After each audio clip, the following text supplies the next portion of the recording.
السلام علیکم۔ چند دن قبل میں نے ایک ویڈیو بنائی تھی، ذکر کیا تھا اپنے ایک ادارے کا جہاں میں کام کرتا رہا، ایلیری H N Murad Khan and associates. وہاں میں نے ڈیزائن کا بہت سا کام کیا تھا۔ میں اس فرم کے بارے میں بتانا چاہتا ہوں جو باتیں میرا خیال میں بتانی ضروری ہیں۔ اس فرم کے جو بانی تھے نصر الدین مراد خان، وہ پاکستانی نہیں تھے اصل میں، وہ تھے غالباً روسی ترکستان جیسی کسی جگہ کے رہنے والے۔ دوسری جنگ عظیم کے دوران یا اس کے بعد وہ ہجرت کر کے یہاں آئے تھے۔ ان کے پیچھے خاصی لمبی ایک کہانی ہے، بتانے کا وہ موقع نہیں ہے وہ کیسے یہاں آئے، کیا ہوا، لیکن وہ پاکستان میں بالعموم اور لاہور میں بالخصوص ان کا ڈیزائن کیا ہوا بہت سا کام موجود ہے۔ اس زمانے میں پاکستان میں آرکیٹیکٹ تھے بھی تھوڑے سے، اور وہ ایک اچھے آرکیٹیکٹ تھے، اپنے پیشے کے ساتھ مخلص، دیانتداری سے کام کرنے والے۔ جو فرم ان کی بنائی ہوئی تھی، میں نے اس میں کام کیا۔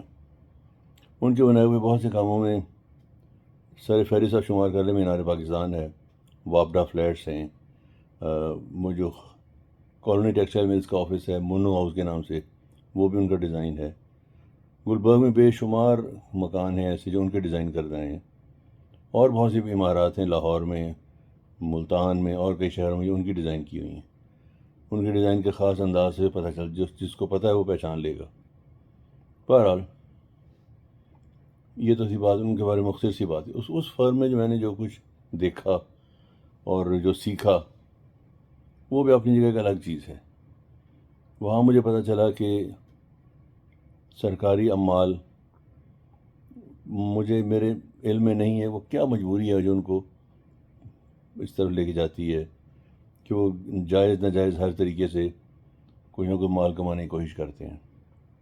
بہت سے میں نے سرکاری عمال دیکھے، پی ٹی سی ایل کے، گوجرانوالہ بورڈ کے، ملتان بورڈ کے، اور پتہ نہیں کہاں کہاں کے، جو کیسے کیسے طریقوں سے بس وہ دو نمبریاں کر کے اپنے کسی بھائی کو ٹھیکیدار بنا کے کچھ کر کے کوشش کرتے تھے کہ کہیں نہ کہیں سے ہم کچھ کھائیں۔ بہرحال ہر ایک نے اپنا حساب دینا ہے، ان کے پیسے ان کو مبارک ہوں۔ بہت سی مزے کی باتیں بھی ہوتی تھیں۔ مجھے یاد ہے میں نے جب ایک اسکول ڈیزائن کیا سرگودا کا، تو ہمیں وہاں طلب کیا گیا جی ایک بلڈنگ عمارت کی زیر دوران تعمیر کچھ دیواریں پھٹ رہی ہیں۔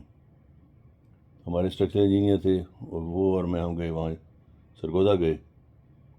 ہمارا کلائنٹ براہ راست کمشنر صاحب تھے۔ وہ کمشنر صاحب بڑے ہی زبردست آدمی تھے۔ وہ ہمیں انہوں نے انتظار نہیں کروایا، فوراً کہنے کہ جب سائٹ پہ چلیں۔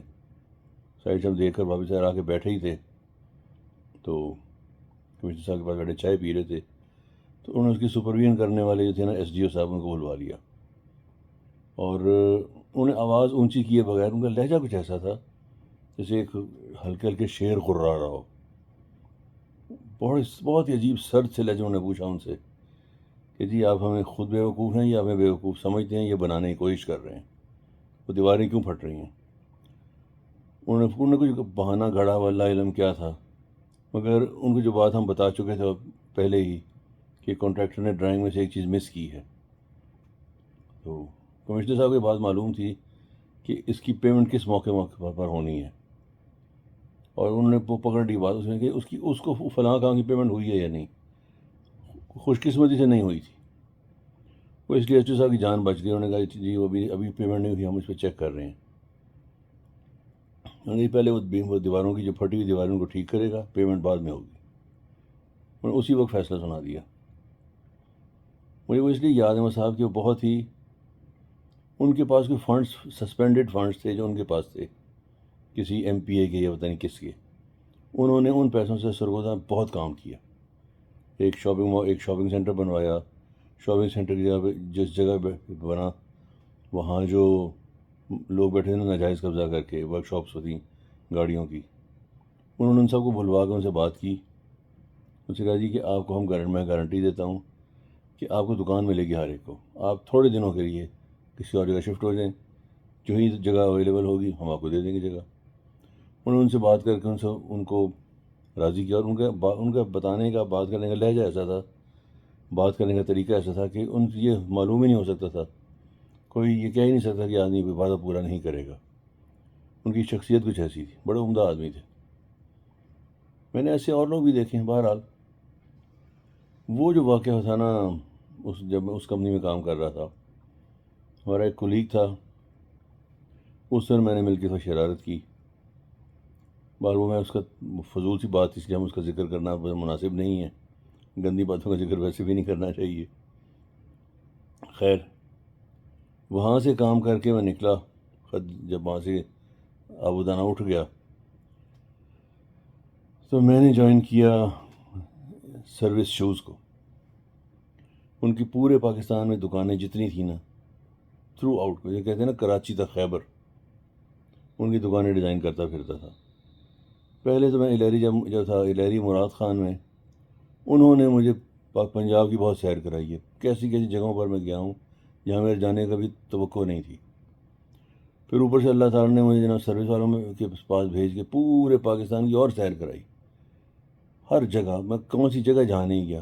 حقیقتاً کراچی سے لے کر منگورا تک، جہاں سروس کی دکان بند تھی یا نہیں تھی وہاں گیا ہوں. اور بڑا مزہ آیا ہے. بڑے مزے میں کام کیا وہاں 2 سال 2.5 سال. بڑا لطف رہا. مجھے یاد ہے ایک واقعہ، میں ایک وقت جڑاں والا گیا. جڑاں والا ہے فیصل آباد کے پاس. ایک مرتبہ مجھے یاد ہے، ایک زمانے میں جڑاں والا کی مشہور ایک ملتی تھی دوائی، اس کا نام تھا ترک افیون گولیاں. اب میری عمر کا آدمی، اس زمانے میں میری عمر تھی 34-35 سال ہوگی، 33-34 سال.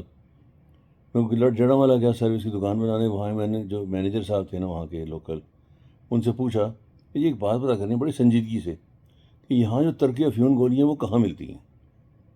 وہ میرے منہ سے بات سننی توقع نہیں کر رہے تھے کہ یہ ایک آدمی جو ہیڈ آفس سے آیا ہے، بڑے جناب ٹھاڑ واڑ سے آیا اور بڑے روب سے بات کر رہا ہے، مجھے پوچھ کیا رہا ہے. وہ حیران ہو گئے، ان کے منہ سے آواز نہ نکلے. پھر بالآخر مجھے ان کو بتانا پڑا کہ بھائی جان میں مذاق کر رہا ہوں، میں افیم نہیں کھاتا، ڈونٹ وری. میں نے ویسے ہی پوچھا تھا کہ شاید ملتی ہیں تو پتہ چل جائے. بہرحال اس طرح سے ذرا ان کی حیرت دور ہوئی تو بات کام آگے چل پڑا. اس طرح کے میں اور بھی حرکتیں کیا کرتے تھے. وہ میں اگلے ویڈیو میں بتاؤں گا کہ کس کس جگہ میں ہم نے کیا کیا کیا اور کیسے کیسے مزہ اٹھایا، اور بہت مزہ اٹھایا. ایک بات اور بھی بتاؤں گا شاید اگلی ویڈیو میں، وہ ہے غالباً، ہاں وہ اسی دور کی بات ہے. اس کا بھی بہت مزہ آیا تھا. پھر ملیں گے انشاءاللہ. السلام علیکم.